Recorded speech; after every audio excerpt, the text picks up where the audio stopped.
Hey everyone, today we are going to be multiplying fractions and we are going to use cross-canceling. So there's a few steps that we're going to follow. So I think I've got 6 steps here that we're going to follow. So step number 1 is to rewrite all the mixed numbers as improper fractions. This is not something that's going to happen all the time, but when it does, we want to make sure that we remember this process. We're going to do a brief refresher here for how to change a mixed number into an improper fraction. Each mixed number is made up of a whole number and then a fraction with a numerator and a denominator.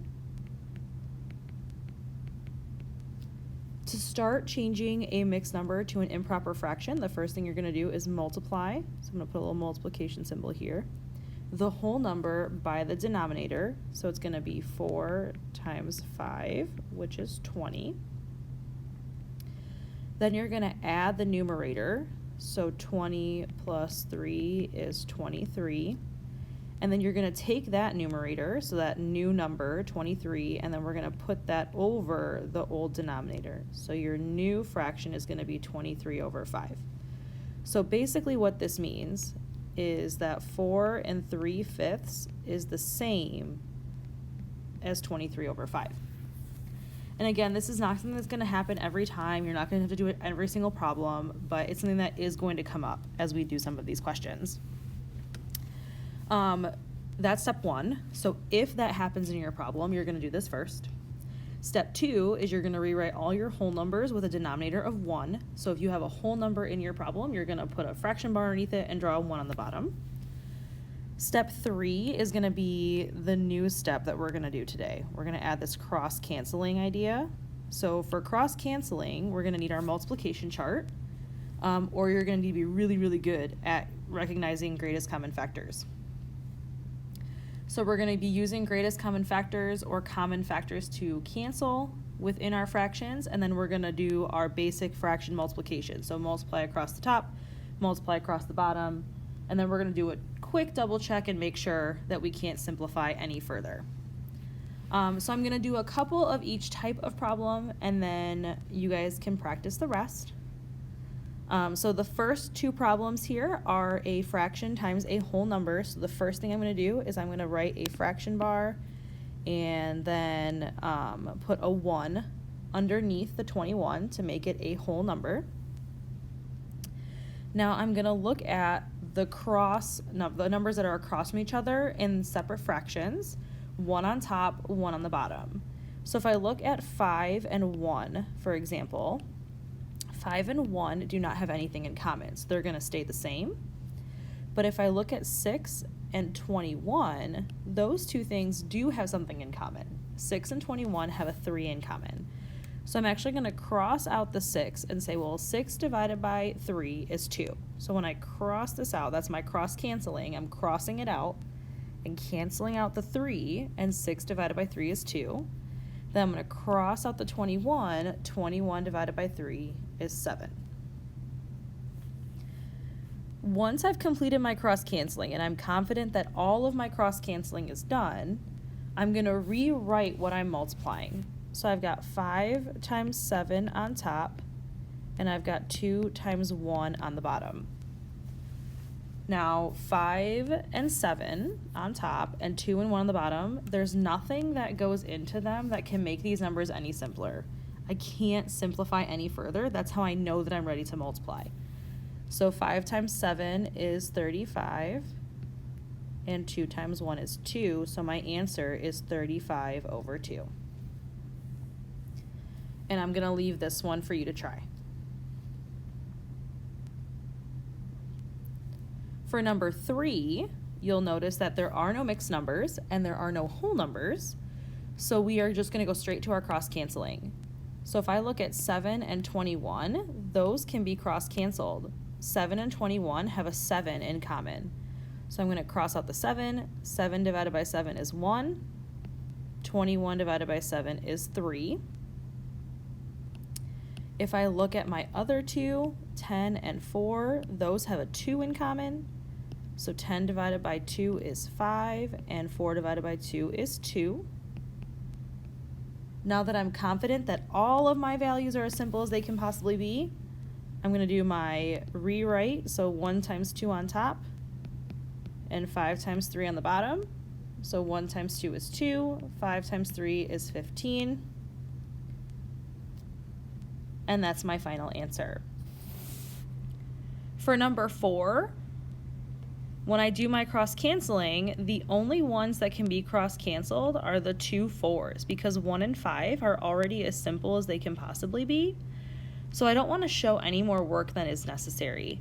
So because I know that 4 and 4 are the only things that can be cross-canceled, 4 goes into 4 1 time, and 4 goes into 4 1 time. So this becomes 1 times 1 over 1 times 5. So my answer is 1/5. And I'm going to leave a few for you guys to try. So try 6, 7, or 5, 6, 7, and 8. Then I'm going to look at number 9. Number 9 is the first one that has mixed numbers in it. So the first thing I'm going to do is I'm going to change my mixed numbers to improper fractions. So 1 times 9 is 9, plus 5 is 14 over 9. 2 times 8 is 16, plus 5 is 21 over 8. So I'm going to expect to see that rewrite, and now I'm going to do my cross-canceling.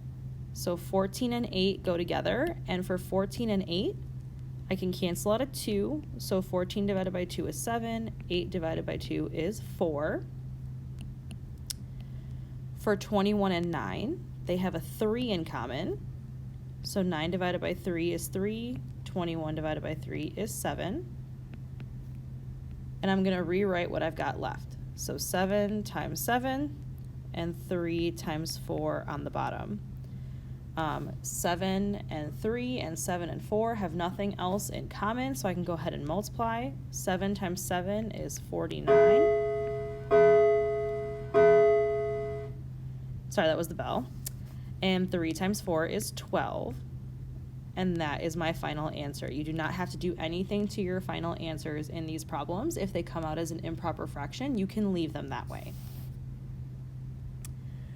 Last one I want to show you is a mixed number times a fraction. So 2 times 8 is 16, plus 1 plus 5 is 21 over 8. And then the 2/3 is going to stay the same.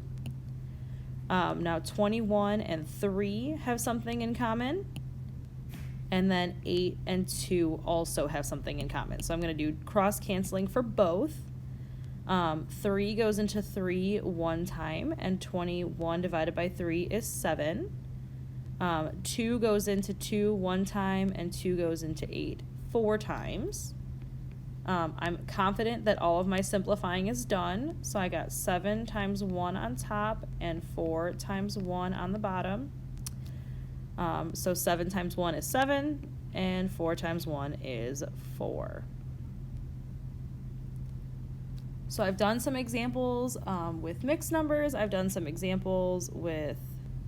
So I've done a couple of examples of how to do it with a whole number. Some examples with just fractions, and some examples with mixed numbers. There is one more example that I would like to show you if you're struggling with this, and that's number 8. So if you tried to do number 8 and you didn't know what to do because 12 and 49 and 36 and 7 don't have anything in common, you can still look within the same fraction. So 12 and 36 do have something in common. The fraction itself can be simplified. 12 and 36 have a 12 in common, so this top would become a 1 and this bottom would become a 3. And then for 7 and 49, the top becomes a 1 and the bottom becomes a 7. So you can simplify within the same fraction. It's just not something that we've been looking for in these problems. We've been so focused on looking across the fractions that we forget that we can look within the same fraction as long as something is both on top and on the bottom. So 1 times 1 is 1, and 3 times 7 is 21.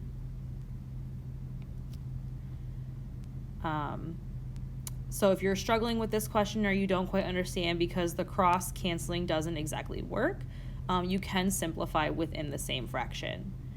The homework today was to complete the rest of these example questions for homework so that we could talk about them tomorrow and practice some more before we make these a little bit more complicated. So let me know if you have any questions, and I will chat with you then.